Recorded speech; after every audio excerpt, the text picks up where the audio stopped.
Hi, welcome to Mind Your Mind, the podcast completely dedicated to mental health. Here, we will explore and discuss the state of the human mind and how it impacts your overall well-being. My name is Ethel. You can also call me my psychologist, GH. I'm a clinical psychologist, and I'm glad you've joined me on this self-exploratory journey for growth. In each episode, experts will join us pursue clarity, inspiration, and a greater comprehension of the complexities of the human mind. Remember, there's no health without your mental.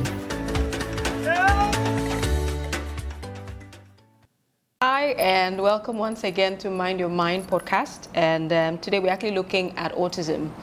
The month of April, would say it's dedicated to autism. Everybody's talking about it.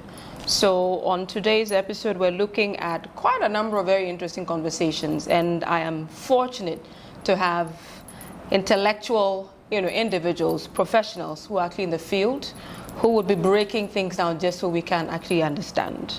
And so thank you so much for tuning in, and welcome once again to Mind Your Mind.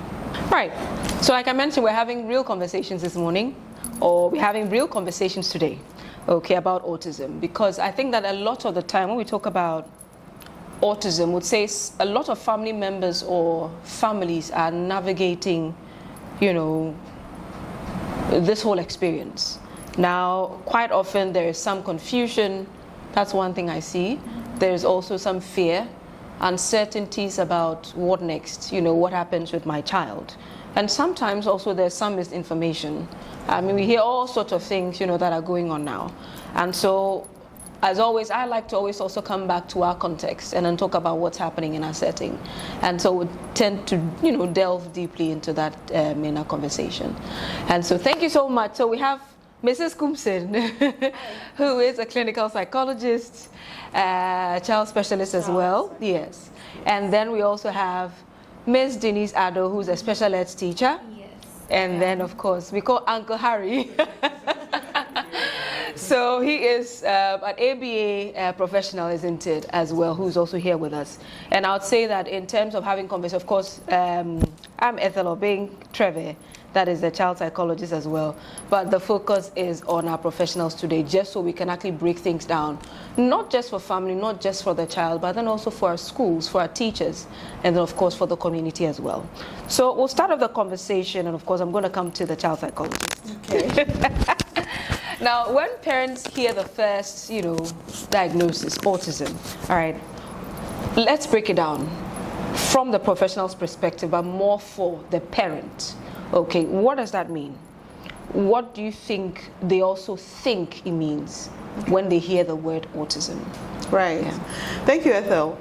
And so parents have all sorts of ideas when it comes to the theme autism. Yeah. There's uncertainty and confusion, as you said, because they spot the child developing, so to speak, abnormally than other children they are used to, especially if this is a second, third, or fourth child.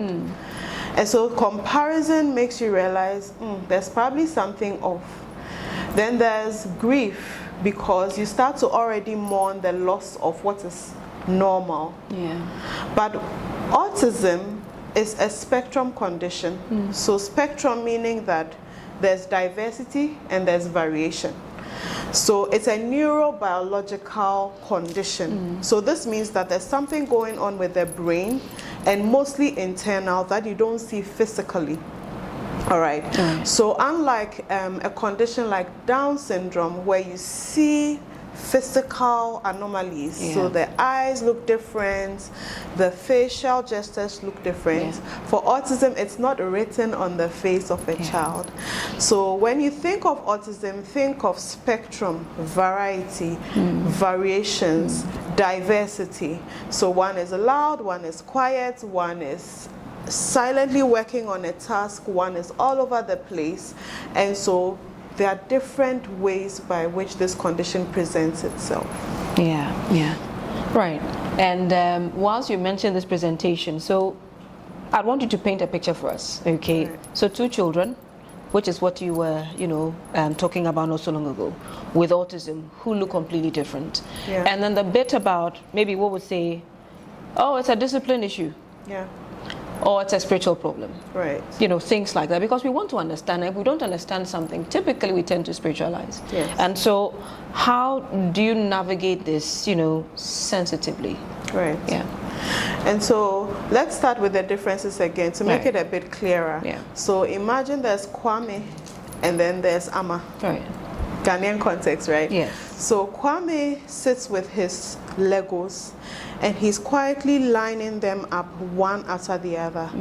Blue, then green, then blue, then green.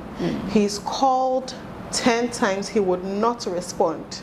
He's glued to his game. Yeah. Then there's Ama, who is running from one end of the room to the next, bumps her head, doesn't feel the pain, comes back and distracts and throws things all around. So these are two children on the autism spectrum, but completely different behaviors. Now, discipline, spirituality, these are issues that we have to discuss in our context.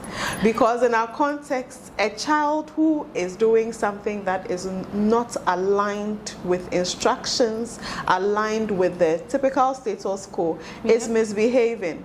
Yeah. But what we don't know is that an autistic child is either craving attention, looking for some unmet need that they can't express verbally like other children can, or probably just struggling with sensory overload. So that basically means that sound, light, textures, among other things, are too much to deal with. So for somebody like Kwame, who is on the floor, if you look at him straight eyeball to eyeball, he may look away because that is too much sensory overload, right? But for Ama, who loves to move about, she may look right into your eye. You may even think she's even looking at your soul. And these are different ways by which they show themselves or express their needs. And so a child, just think about it this way. A child who refuses to eat a particular food is not necessarily being disobedient. They are just showing their lack of preference for that particular thing. Same for an autistic child. They may not say it like I said, but they are expressing it within. And keep this in mind, for autism, everything is happening internally. They cannot express it as we want. Right. Very interesting. I mean, when you say that, then again, I think I'd want to put this out there that it doesn't mean that for any parent who's listening, once they see these, you know, behaviors or traits, it means the child has autism. It means a person would need to actually be diagnosed. The child would need to be diagnosed by a professional before, you know, we start diagnosing as parents and getting worried unnecessarily, isn't it? Exactly. Right, and the other bit I think is the spiritual, right? Yeah, the spiritual aspects as well. Yes. So let me say a little bit about that. And you also asked, how do we help parents navigate that? So yes, we do not doubt that there are lots of conditions that have spiritual underpinnings to it. Life is spiritual, right? No matter, and this has nothing to do with a specific religion you belong to. All of life has roots that we do not see physically. And so it is all right for a parent to hold the view that the child is struggling with a spiritual issue. But for us professionals, we try to help them by being big on clarity, empathy, and then direction. So for clarity, we try to help them understand that this is what is happening with your child. These are the signs we are seeing. By that time, if they have had a diagnosis, we want it to be clear with them. We don't use vague language. We would say, based on the assessment, we see so and so and so happening. And we agree or we understand that it's a neurobiological issue, but yes, it could have spiritual underlines.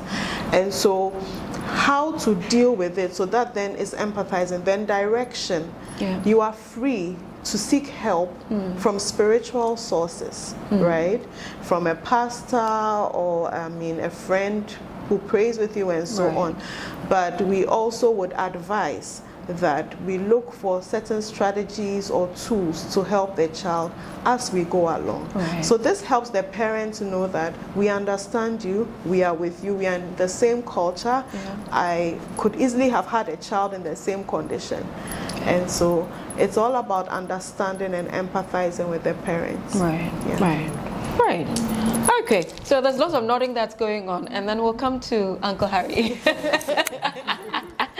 And so, as an ABA, I think that it would be good, first and foremost, for you to actually even break that down, just so people understand and appreciate the work of the ABA professional as well. I think there's a lot of misunderstanding about even what it is, that you do. So maybe just briefly we get to know what it is you do, and then we'll actually get into some of the conversation regarding how, where you even come in as a professional. Okay, yeah. Thank you very much, Ms. Eto. Right. I'm so glad to be here. So we as ABA therapists, ABA means Applied Behavior Analysts. Yeah. So our core goal there is to help children live meaningful life. Now, ABA is more scientific because it's more research based. Yeah. So it's not something that is from one's own opinion. It is validated. Right. So we use various strategies in helping children with developmental behavioral need live a meaningful or functional life outside the world, or an independent life. Right. Yes. Right. Thank you very much. So let's say we have a child who throws themselves on the floor. You've gone to church, or maybe to the supermarket. Now, people are staring. People are watching. Parents are uncomfortable. They're embarrassed. Okay. What is actually happening in that moment regarding that child? Okay, so just to get a question, so you have a child that is throwing out. Yeah. You've gone out to a public setting. Yeah. I'm sure within the Ghanaian setting, most parents will say that the child is acting out. Yeah. When people say a child is acting out, what they normally mean is that the child is showing behaviors like crying, throwing tantrums, fighting back, and every other thing. Yeah. But from the professional point, this is not a diagnosis. It's just a general rule that is given to a group of behavior or a behavior. Right. Let me speak from maybe the behavior, the developmental psychology perspective. Sure. When we see a child doing this, throwing out on the floor, throwing tantrum, basically what we are looking at is, we are looking at a child who lacks emotional regulation skills. We're also looking at a child who lacks communication skills. Just to borrow the words of Ms. Combs, saying that with autism, most of the things happens internally. You're also looking at a child who is overwhelmed. So the question we normally ask ourselves is basically, why is this behavior happening? In the world of autism, is it Brian and Brian Itawa, with his colleagues, somewhere in 2009, found out that there are 4 main reasons why a behavior occurs, or the functions of a behavior. It could happen, maybe the throwing, the crying and everything could happen because maybe the child wants an access to maybe something they want, which could be tangible, maybe an attention, maybe sensory overload, or they want to escape something, and which they can't verbalize it or put it in words. So sometimes these are some of the questions that we need to ask ourselves. Instead of sometimes the Ghanaian setting, we may say this child is becoming very stubborn. In the tree setting, Akolaboni, he has the father's heart, has taken after the grandfather. All sorts of those words may come in, but basically what I want to put out there is we need to ask ourselves why this behavior is happening, and which kind of communication skill or what can we do to help address that. Thank you. I think that's very important. So then it means that behavior itself is communication, isn't it? Exactly. Right. So what could be some of the things you mentioned, 4 functions, of the behavior? Right. What are some examples of maybe what the child is trying to say, maybe to the parent who is wondering what my child is trying to communicate? Although you've mentioned the 4, like you probably have a bit of a breakdown regarding specifically what I'm looking for at this time or what I want as a child. Okay, so thank you very much. So let me channel it more to the functions. All right. So it could also be that maybe the child is struggling with let's take that a child has hypersensitivity when it comes to crowded places. Right. So maybe the child is struggling to regulate their senses in that environment. Maybe that environment is very noisy. So the noise alone could get a child to behave that way. That is the sensory or the automatic function. Yeah. Then when it comes to maybe escape, maybe the child is trying to, maybe the mom has asked the child to, let me use a church setting. Should I use a church or the Mokola market? Any of them would work. Okay. So maybe the mall or the Mokola market, the mom has asked the child to maybe sit at the place and the child doesn't want to sit at the place. So the child may try showing some behavior just to escape maybe a tax. Or maybe the child could maybe wants an item and maybe doesn't know how to put that item into words to verbalize what they want. So you see them throwing themselves on the floor, crying. Then the last one, which I think I've mentioned escape, I've mentioned the sensory, I've mentioned tangible, right? That's wanting some. Then also for attention, seeking the mom's attention or seeking the caregiver's attention. This could also let the child to also behave in such ways. Instead of the child telling mom, can you help me look at this? Or mom, can you look at this? Maybe they don't know how to see it, just as I said earlier on. They may fall back to behavior to show that behavior in that public setting. Yes. Right. I think that's really interesting. Then again, maybe we'll look at the special ed's part as well, because I would say the child is not just, at home. The child definitely will go to school. Sometimes it might even happen when the child starts school, isn't it? And then maybe that's where the concerns would be. I think that maybe we'll start up with a bit about, even just so we understand. When we say special ed teacher, what is it? People just assume that it's just a teacher. So what does it mean when we say somebody is a special ed teacher, and then probably would ask a few questions regarding the school setting. So thank you very much for the question.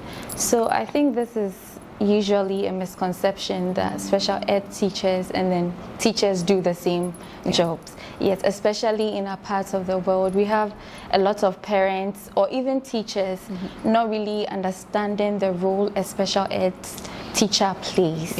So here's the difference. So we as special ed teachers, we come in to support kids with neurodiverse needs academically. So what do I mean by this? There are kids that have been diagnosed with different conditions. Some are diagnosed with dyslexia, there's dyscalculia, there's dysgraphia, there's a lot, there's a whole variation. There's ADHD, there is autism. I mean, the reason why we're here today. Yes, and amongst others. So these come with different needs, different learning needs. So when we say a child has dyslexia, it means the child struggles with reading, writing, comprehending the languages. And then dysgraphia or dyscalculia for the mathematics calculations and what have you.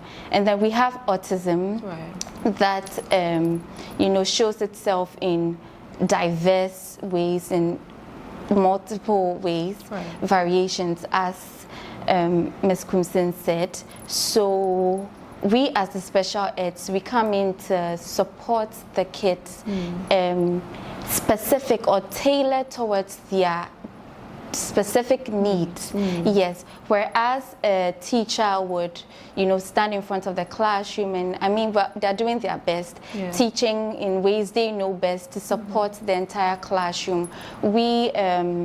We pinpoint the differences, the learning needs, and then we tailor our supports to that. Yes. So this is more like targeted support, that is to the child who might have the specific need. Right. So now let's say in the classroom setting, okay, and for you as a professional, how does autism show up? Okay. How do you see it showing up? Maybe for two students.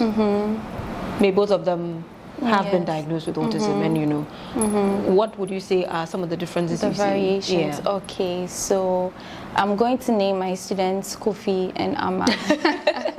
Yes, just like Ms. Kumsin did. So, In the classroom, there may be Kofi, brilliant boy. He scores A's, B's, no C's, no D's, right? He's mostly to himself. He is termed as Kofi is too good. Maybe his friends might even laugh at him that Kofi is such a goody two shoes or whatever. And then there's another student, there's Amma, who is trailing in her exams. She is disorganized. She throws tantrums easily. You know, she has a lot of friends, but easily gets angry with them at the slightest provocation, right? And then it's easy for teachers to come out and say, okay, Amma has autism, and then Kofi is fine because, I mean, he has the A's.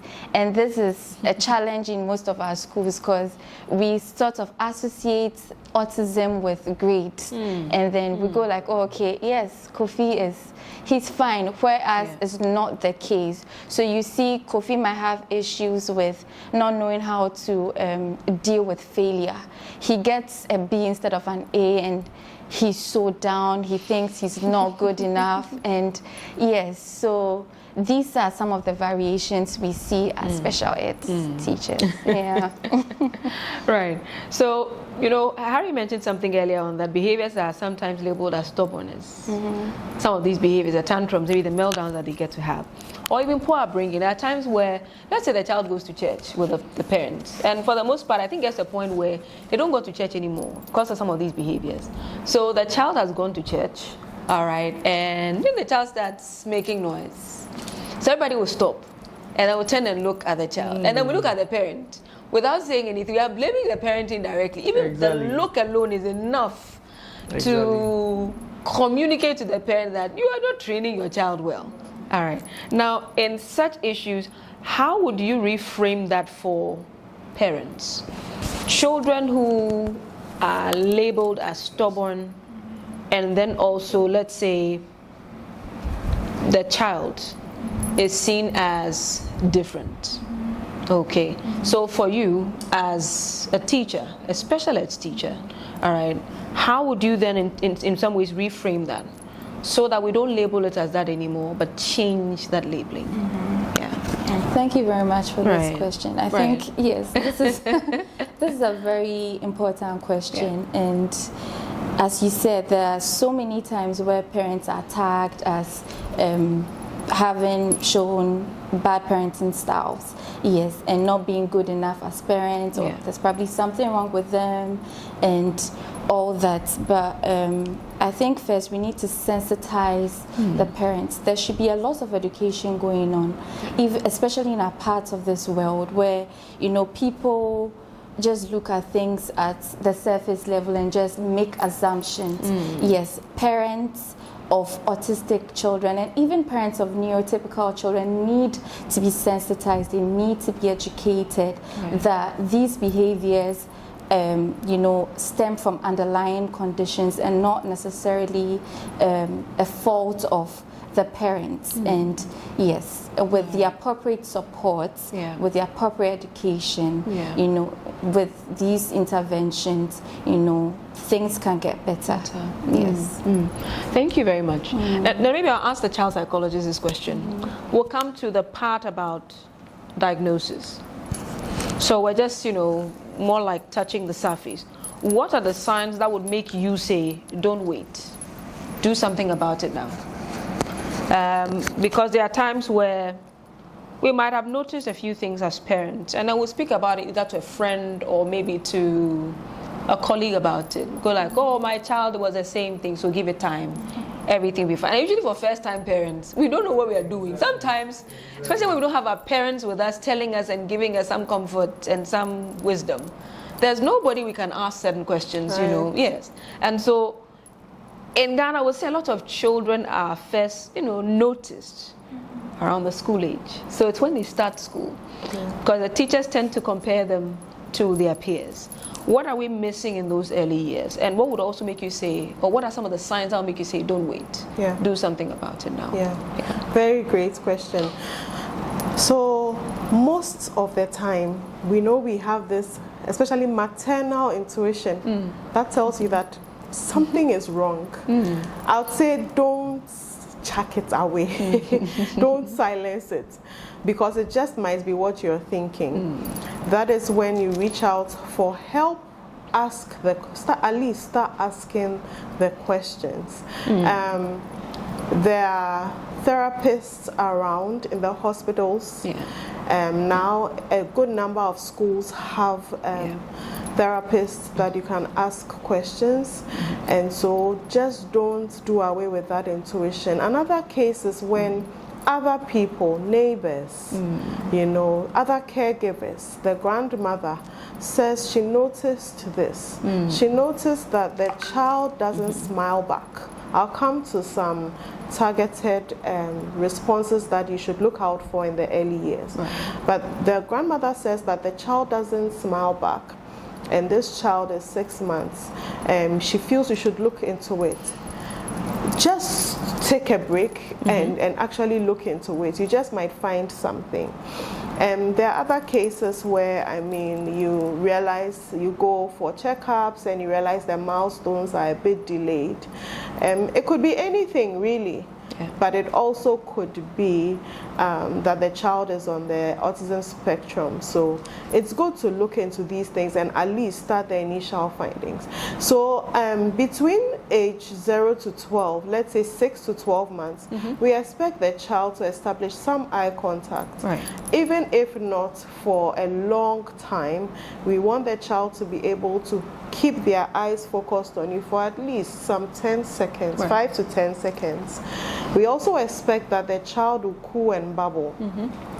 And so at least, and then sometimes, especially between 6 to 9 months, we want it to be back and forth, like a call and response. So, and if the child is mute when these that call is not responded to, you should start to suspect something. Another is if the child, you notice a certain tension when you change the environment. So the change of environment can be in respect to sound, in respect to light. If the child tenses up or the child starts to visibly shake or something of the sort, under 12 months, you would want to take notes and look into this. Now, I'm saying look into this, I'm saying as the therapist, it's also good to record what you see. Record with the date and the time. Something little, either on your phone or a paper if you have a caregiver at home. Maybe not so literate. It's okay to ask at the end of the day, what did you notice? And then take mental notes and later put it down on paper, just so you don't forget these details. We need it very much as therapists. We always say, you are the experts. You know what you're going through. And so without that information, there's not much help that can be given. Especially because, you know, when we want to diagnose, we create the room in which the child is supposed to, in quotes, display for you to pick up the signs. It's a new environment, and so the child may calculate that there's a particular response they're supposed to give, and so they may not, even as young as a year, they may not give you the response needed. Yes, so these are things to look out for. Between 12 and 24 months, we want them to have a certain level of social interaction. We want them to be able to have some language, say a few words. So between 12 and 18 months, mama, papa. And we want them to also respond to their name, at least by turning towards the call, right? Even now, as young as 6 months, they are able to turn and respond, even if not to their name, a nickname or something, some sort of sound. Yes. And so there's also what we call sharing in play. We want a child to be able to maybe pick a bottle at about 15 to 18 months and hand it over to you, even if they are not saying drink, at least they are sharing in their space. So these are some of the early signs to look out for. If they are not happening, you want to detail them, you want to ask for help. Then again, what's the risk if I don't do anything about it as a parent? I wave it off, oh, God will take care of it, things will be fine. He will grow out of it. The father was like that. Yeah. So late identification is the main risk. If something is not attended to, you live with the delays and have to deal with it, fight it through in the later years. Now, if a child, let's say, let me call her Ava, you notice that she doesn't do the call and response. Respond to your call, and she also doesn't establish eye contact. There are very little that can be taught to help the child, so they start to notice what they're supposed to respond to. So early identification should not be belittled at all. You live with the implications of delays over time during the school years. Also, another risk that you could face is having the child struggle with their social interactions. And so if you are happy as a parent if a child leaves you alone to do your work, right? You want to be free. Exactly. Peace of mind. Right. So if the child is withdrawn, they keep to themselves, they are always with a specific toy. And then, so I'm giving you some of the identifications or some ways you can spot autism. Or even if they have a car, they're only focused on the wheel. And for that moment, you need to work. And so you are happy that the child can just be by themselves and focus. You risk losing the child to grow in their autistic tendencies. So that is one challenge. They lose out, they are withdrawn, you are happy, you think that's good behavior, because unfortunately that specific child is independent.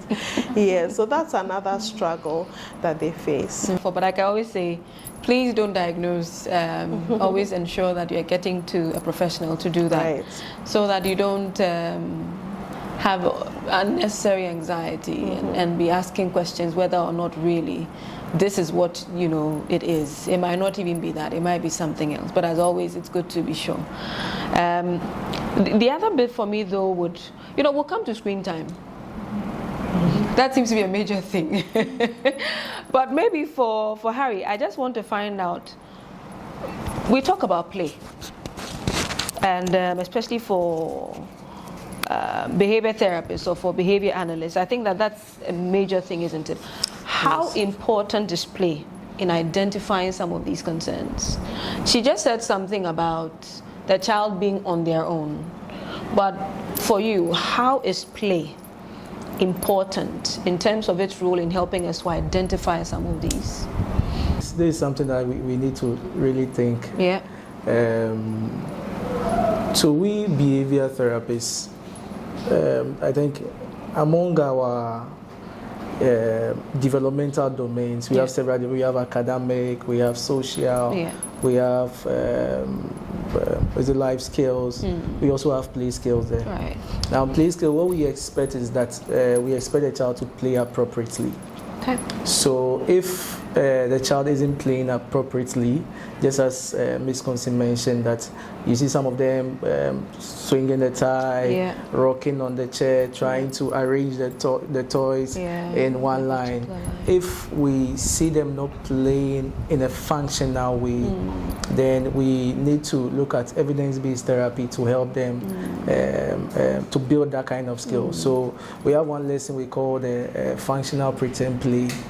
So maybe functional pretend play, basically we may not use a real object like doctor sets, those kind of tools, doctor sets, cooking sets, and those things. They are not the real ones, but they are just like an amateur or just a small one. So we'll use that one to teach them so they could imitate or mimic the same sound. So if we want to use maybe the stethoscope, the beat, the sound you expect to hear is like something like when you put it at the person's heart or wherever. So we use that one in helping them. Play is very much important, very, very much important. There was a study that was done by Sally Rogers, that's a big developmental psychologist, and their study, I think it was titled, is it the prospective emergence of early behavior indicators in autism? And I like the study because they compared neurotypical, neurodiverse children to typically developing children. And it was a longitudinal study. So they studied them at, is it 1 month, 3 months, 6 months, 9 months, 12 months. And one thing they realized that from 1 to 6 months, basically there was no difference among children who were later diagnosed as ASD with the typically developing children. And there were 3 indicators that they saw. They saw gazing at faces, which is more joint attention. They saw the shared smile, and as well as the play, what it had to do with the social engagement. And they realized that as the children grew from 6 months to 12 months, there was something like a regression. Interesting. Unlike other research papers who say that, okay, at 1 to 6 months, you will not see these behaviors. What this research paper says is that from 1 to 6 months, you will see these behaviors there. But when it gets to 6 months to 12 months, that is where you will see this kind of behaviors there. So with play, it is very, very much important. When we know that a child has play skill, we know the child could also play with others. So we can start from functional pretend play, then we have the imagine play. I think one of the theories mentioned that whether, I don't know, is it, I've forgotten the theories, but we have the imagine play, is it imaginative play or something, where they could imagine their, oh, I'm a doctor, I'm a superhero, so we have that. Then from there, we have where we could now build a social skill, go for a play date where the child could play with others. Right. I mean, this is really interesting, isn't it? We're learning quite a lot. And then again, I think that maybe then for my next question, it's for everyone, and at this time probably for those who are watching and then listening from wherever as well. And I think for me the question is, I'd want us all to imagine at this time that we have a 2.5-year-old child, okay, no clear words, spends long periods spinning objects, cries when routines change, and then grandma says, oh, it's just a face. All right. What do you think parents should do this week? We have a 2-year-old, no clear words, spends unusually long periods spinning objects, cries when routines change, and grandma says, oh, it's just a face. What advice would you give parents this week? Okay. So, thank you very much. Anyone can take it. Yes, sure. My advice would be for the parents to run as fast as they can to any psychological institution like the Fafanto Psych and Wellness Center. Seek for assessment to see what basically is happening. Based on what the child psychologist said, a child is expected within 6 months or 9 months to respond to their name, either milestones. To 10 milestone, is developmental milestone. 2 years is way beyond. Again, I'll advise them that as much as they run, they should be rest assured that it's within the same early intervention period. We have 1 to 6 years. Research normally says that during that year, the brain is still within this new plasticity. It's still developing, so something could be done. So my advice to parents this week is that please, if you've observed this kind of indicators, kindly run as fast as you can to Fafanto Psych and Wellness Center. Harry says is very true. I would also like to advise parents to, change their mindsets about it. They should know that if a child is behaving in a certain way, it's not their fault, first and foremost, right? They should know that them seeking help is good for the child. So at the end of the day, this is about your child and not about you. So sometimes we should try and put our feelings aside. We should try and put our fears aside, right? And then try and do what is best for the child. Because as Ms. Kumsin said, at the early ages of these children, right, their brain waves, their neural connections are the sharpest, right? So it's easier to control some of these behaviors at that age, 2.5 years, than let's say you wait till they are in their teenage years, where it's very, difficult to actually handle these behaviors. So, yes, my advice would be, do it and do it now. Right. I'll simply add that just know that the child's behavior has nothing to do with your parenting style. Probably has nothing to do with your genes. It probably has nothing to do with the environment you've exposed the child to. So that's just to add to what they've said already. So with this in mind, just feel confident enough to do the right thing and reach out for the help. But do record. Write down what you're seeing. Write down the frequency, right? And then put down what's probably other people around the child are seeing, because probably what you see is just a little bit. We'd like to also see their strengths and weaknesses. So what you see is just one side of it. What else is happening in this child's life? So for some teenagers we see who are on the spectrum, we want them to be functional, like our ABA was saying. And so what are the strengths that we can hang on to be able to help this child? So I'll give a practical example. This child spins, but maybe usually around 4 to 6. What is the child communicating? Is it hunger? Is it tiredness because they weren't able to nap all day? And so when you put down all the information, then we start to see the trends, and then we can help effectively. Wonderful. Thank you. Wonderful. Thank you so much. Right. So for the parent that is listening, this is a way to encourage you to have some hope, and then also reach out and get the support that you need. Thank you.